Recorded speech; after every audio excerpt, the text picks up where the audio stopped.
How's everybody doing today? My name is Kevin. And I am Isaiah. Today we came to you to show you a new idea that we thought would work great with your company. All right, thank you gentlemen for coming. I'm sure you know that we are Nike. We're a pretty big deal. My name is Keaton, and these are the other members of our committee. I'm Nate, I'm part of the finance department. I'm Jackie, I'm also part of the finance department. I'm Kyle, I'm a part of the marketing department. I'm Ethan, I'm also part of the marketing department. All right, gentlemen, what do you got for us? We thank you and appreciate that. So we want to start this presentation off by giving you some facts about concussions. Annually, about 1.6 to 3.8 million concussions happen due to sports and recreational activities. Another alarming fact for you guys, in 2001 to 2005, 2.4 million sports-related emergency department visits were accounted for use ages 5 to 18 years old. And what we have for you today is a product that is going to make it very easy and efficient to be able to detect these very harmful concussions. As some of you guys might know, concussion protocol can be lengthy and inefficient. That is why we are coming to you today. What we have as our idea is we are creating an app on your cell phone that you'll be able to use. Here you will be able to take a test throughout the app. It will give you results based on a clear mind, and then when you do have a possible concussion, you will take the test again on your phone, and it will help determine if you do or do not have a concussion. We wanted to make a cheap and easy way to help identify dangerous and life-threatening concussions. Our product will be extremely convenient as you will be able to access it from any cell phone or tablet. Thank you, that was a very good introduction to your presentation. Now we would like to introduce some of our financial records we had from last year. So just in North America, Nike made $15 billion in sales, and altogether we made $39 billion in revenues, and the net income we had was $4 billion. With that being said, what is your guys' segment market and your target market? Ooh, good question, Kyle. And I'd also like to know what the position of the product is going to be. That is a great question. Thanks for asking. We decided to segmentate our product based on age and lifestyle. As for age, we decided we would be dealing mostly with those in their youth and young adulthood, ages 7 plus. As for lifestyle, we decided we wanted to deal with those who were involved in sporting activities as well as recreational activities. And then answering your question as our position, we are decided we're here for a cheap and extremely easy to use app that will obviously help identify concussions in all age groups. Okay, that's interesting. So what are you guys gonna price your app at, and what strategies are you gonna use as well? All right, we decided to price our product at $20 for 4-month usage and $50 for a year's use.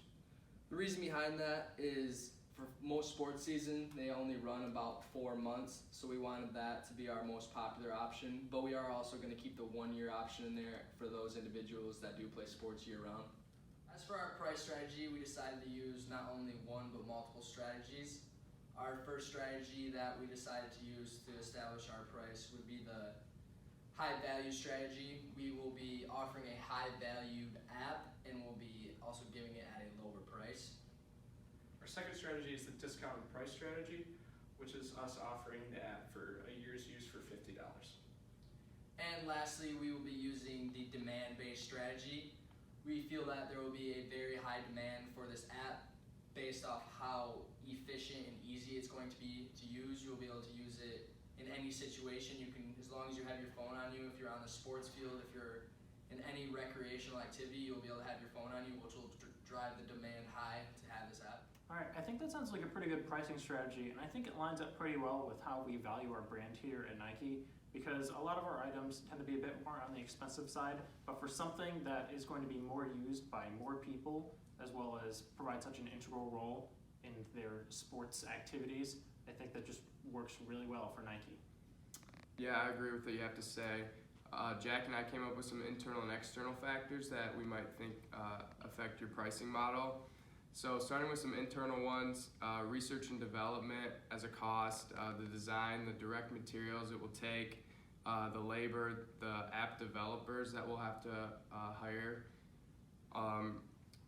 research on concussion statistics, such as like studies we'll have to perform, providing correct info to users, creating a tech branch at Nike potentially, maintaining app with updates, manage user usage, and potentially a physician's feature that we can add in the future.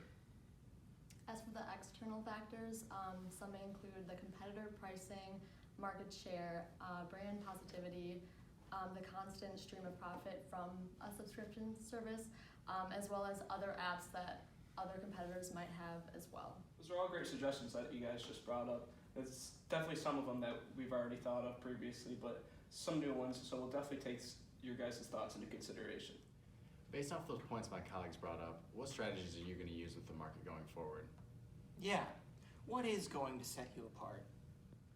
As for our internal factors affecting price, Nike's already established themselves as a company with a strong technology department and a wide variety of successful apps. So we don't think it would be too expensive for them to implement another app. As for some of our external factors that are going to be affecting our price, our app is like no other. We are going to be implementing a physician assistant attribute to this. So if someone is detected as positive for having a concussion, they will be able to call a physician on hand. So we did use that in our pricing, but that, like I said, that has not been implemented in many other apps, and that's going to set us apart from everyone else, so that is going to drive demand very high. Well guys, as for right now, we've presented all of our information for you. We have nothing left to say, and we'd just like to thank you for the opportunity. Yep, thank you guys again, and I hope you guys take our thoughts into consideration. All right, well, thanks again for coming in and explaining your product. The committee and I are going to have to talk for a bit about your product, so if you could just step out of the room for a little bit, we'll let you know when you can come back in and we have our final decision. All right, well, I don't know about you guys, but I thought that presentation was pretty great. I thought they covered a lot of things. What do you guys have to think about it? Yeah, I thought their STP was great. I loved how they separated their segment market and their target market, and they also had a position for both. Yeah, as far as their pricing strategy, I like how they were able to implement 3, and then I also liked how they compared the internal and external factors that affected that. Those are all good points, but I just have one more question. I want to know what their sales objectives are going to be in terms of subscribers, what their goal is. Yeah, gang. Overall, I thought it was a great presentation. In fact, if I were a college professor, say, I would even give it an A. Hey guys, we're ready to call you back in. So gentlemen, we all agree that this was a really great presentation. We just have one final question for you. We would like to know what your sales objective is in terms of subscribers. Well, as for our objective, we know that you guys at Nike hold yourself to very high standards with your product and in sales. And after researching your sales and within your prior apps, we thought that a high standard that we'd want to hold ourselves to would be selling 10,000 subscriptions, within the first year of being in business. By our second year, we plan on at least doubling that number. And based off those numbers of subscriptions, bringing in both the 4-month and the 1 year, we figured that we would do around $600,000 in revenue, and putting into account the overhead costs and whatnot, startup, putting that at around $100,000, we'd figure about a $500,000 in net income for you guys. And as I said earlier, for the second year, we did plan on doubling our income, which would put us at least $1 million for the year. All right, well, I think we liked what we heard today, and I think I can voice for the committee in saying that we'd like to get this plan into action. Deal.